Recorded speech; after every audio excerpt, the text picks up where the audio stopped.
스티븐 스필버그와 에미넴의 성공엔 공통점이 있습니다.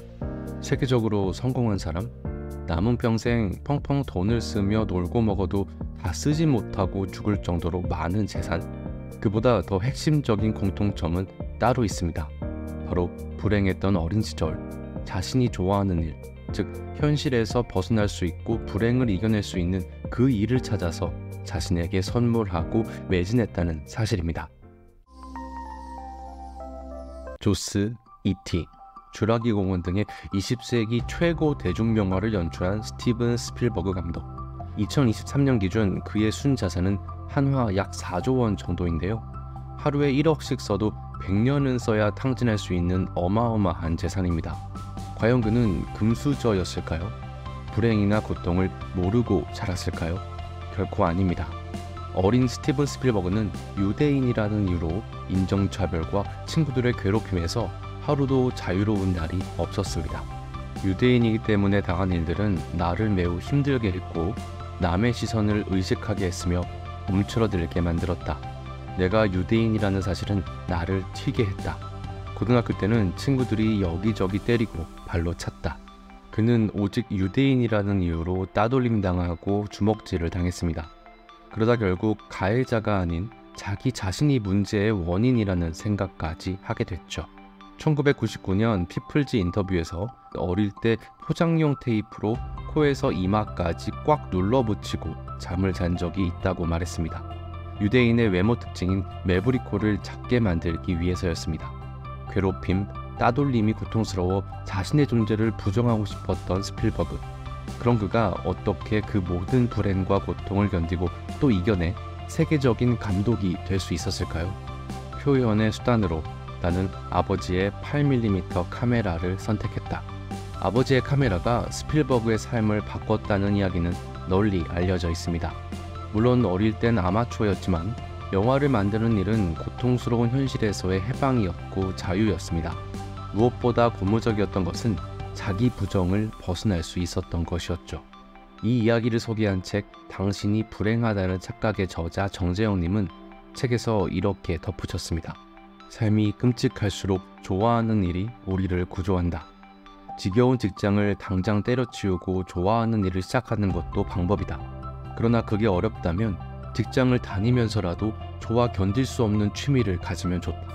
학교를 그만둘 수 없다면 학교 안팎에서 내가 좋아하는 일을 찾는 것이 생존의 기술이다.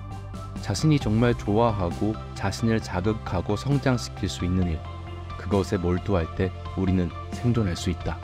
물론 여기서 말하는 좋아하는 일은 단순히 놀고 먹고 쉬는 것을 의미하지는 않습니다. 스필버그와 비슷한 다른 한 명의 사례를 더 알아보겠습니다. 허구한 날 두들겨 맞던 열등생이 자라서 위대한 예술가가 되었습니다. 미국 래퍼 에미넴의 성공 스토리입니다. 빌보드가 선정한 2000년대 최고 아티스트 에미넴. 에미넴의 순자산은 2억 달러를 웃돈다고 합니다. 1년에 20억씩 써도 100년은 쓸 수 있는 천문학적인 액수예요. 하지만 에미넴의 어린 시절을 들여다본다면 그가 이러한 부와 명성을 얻을 것이라고는 아무도 상상할 수 없었을 것입니다. 학업 성적이 엉망이었던 에미넴. 9학년을 3년 동안 다녔지만 결국 졸업을 하지 못했습니다. 그 역시 스필버그처럼 괴롭힘에 시달렸죠. 지옥 같은 학교 생활. 원인은 가난이었습니다.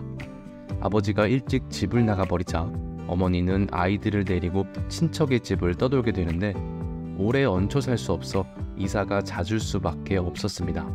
1년에 서너 번 전학을 한 적도 있는데 그때마다 학교에서 따돌림과 괴롭힘을 당했다고 합니다. 나는 화장실에서도 맞고 복도에서도 맞았다. 내가 새로 왔고 가난한 아이였다는 것이 가장 큰 이유였다. 에미넴은 이러한 학교 폭력을 어떻게 견뎌냈을까요? 스티븐 스필버그에게 카메라가 있었다면 에미넴에게는 음악이 있었습니다. 내 삶의 그 단계를 통과하게 만든 것은 랩이었다. 나는 중요한 걸 깨달았다. 그래, 이 아이는 여자친구도 많고 좋은 옷을 입지만 랩은 나처럼 할 수 없다. 그 이후 나는 내가 나 스스로를 존중하고 있다고 느끼기 시작했다.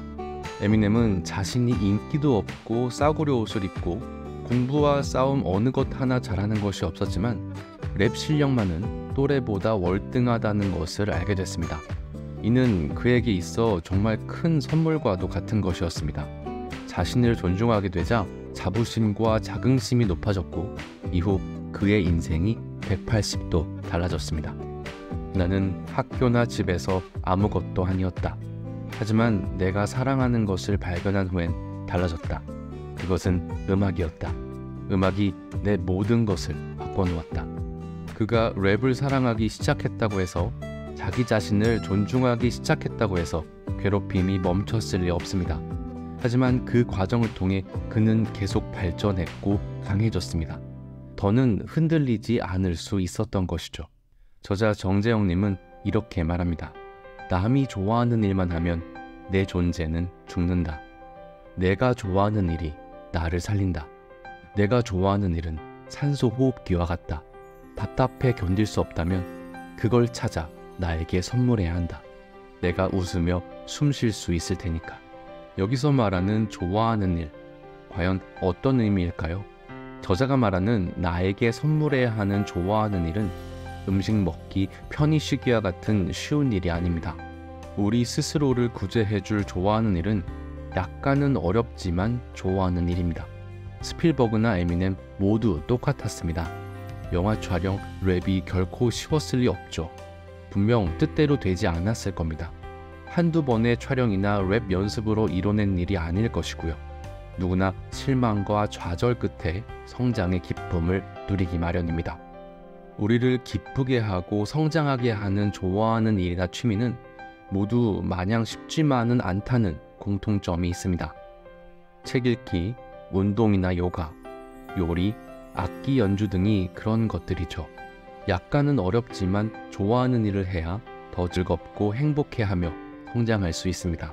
정재영님은 인생 전체를 놓고 봐도 똑같다고 말합니다. 의미 있는 인생을 살고 싶다면 약간 어려워야 한다. 램프의 요정 지니가 있다고 행복할까? 자칫 무의미한 인생이 되지는 않을까? 삶을 의미 있게 만드는 것은 결핍 혹은 좌절의 경험이다. 그리고 이러한 결론을 내립니다. 의미 있는 삶의 3조건은 목표, 좌절, 성취다. 분명한 목표가 있고 이를 이루기 위해 노력한다 하더라도 달성하기 쉽지 않아 좌절을 겪을 것이다. 하지만 끝내 목표를 성취했을 때 우리는 비로소 자신의 삶에 만족할 수 있다. 삶이 지닌 가치의 의미를 갖게 되기 때문이다. 목표가 성취로 바로 이어지면 좋겠지만 안타깝게도 좌절이 꼭 필요하다는 말입니다. 너무 쉬운 목표, 너무 쉬운 성취는 우리를 행복으로 이끌지 못합니다. 저자는 마지막에 이렇게 덧붙였어요. 너무 쉽고 작은 목표들로 더 이상 좌절감을 느끼지 못하게 되면 이는 위기라 할 법하다. 그때는 더 크거나 새로운 목표를 설정해서 새벽 공기처럼 신선한 좌절을 자신에게 공급해야 한다.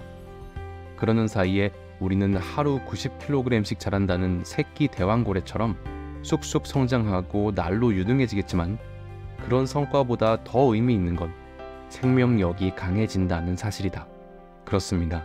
스필버그와 에미넴의 경우에도 좋아하는 일과 작은 꿈이 그들을 살려냈습니다. 재미있는 일이 생기면 죽을 이유가 없어집니다. 나만의 재미있고 까다로운 목표가 나를 살립니다. 못 견디게 죽고 싶다면 삶이 부조리해서가 아니라 적절한 난이도의 꿈이 없기 때문일지도 모른다는 정재영님의 말이 가슴을 파고듭니다. 요즘 전 지난 5월에 태어난 아이를 잘 키워보려고 육아 서적들을 읽곤 하는데요. 그 중에 엄마 나는 잘하고 있어요 라는 책이 있습니다. 아내와 조리원에 있을 때 이 책을 읽기 시작했는데요. 책을 펴고 처음 몇 장을 읽자마자 정말 큰 인사이트를 얻게 되었습니다. 바로 우리 삶이 갓난아이와 성인 모두 다를 바 없다는 것이었습니다. 이 책에 의하면 아기들은 세상에 나와 성장하면서 도약기라는 것을 겪습니다. 이 도약기에 엄마 아빠를 참 힘들게 하죠. 이유를 알 수 없는 울음과 생떼가 계속됩니다. 신체적, 정신적으로 성장통을 겪는 시기가 바로 도약기예요. 모든 아이들이 겪습니다. 그리고 그 도약기가 지나면 한층 더 성장합니다. 이 도약기는 약 20개월 동안 10번 정도 찾아오는데 아이도 부모도 정말 쉽지 않은 시기라고 해요. 전 이 내용을 통해 어쩌면 지금 힘든 내 자신도 성장을 위한 도약기를 겪고 있는 것이 아닐까? 우리 어른들도 아기처럼 때에 맞춰 찾아오는 성장통을 겪는 시기인 도약기가 있는 것이 아닐까 하는 생각이 들었어요. 살면서 깨닫는 것 중 하나는 우리의 인생 성장 그래프는 곡선형이 아닌 계단형으로 그려진다는 것입니다. 그리고 이 생각은 이런 결론으로 이어졌어요. 지금 이 도약기를 잘 버텨낸다면, 지금 내가 좋아서 하고 있는 이 일이 힘들고 미래가 잘 보이지 않아도 견디면서 계속 해나간다면 한층 더 성장한 나를 만나고 의미 있는 삶을 만들어낼 수 있는 것이 아닐까 하고요. 지금까지 여러분의 인생과 성공을 진심으로 응원하는 교통이었습니다. 오늘도 시청해주셔서 감사합니다.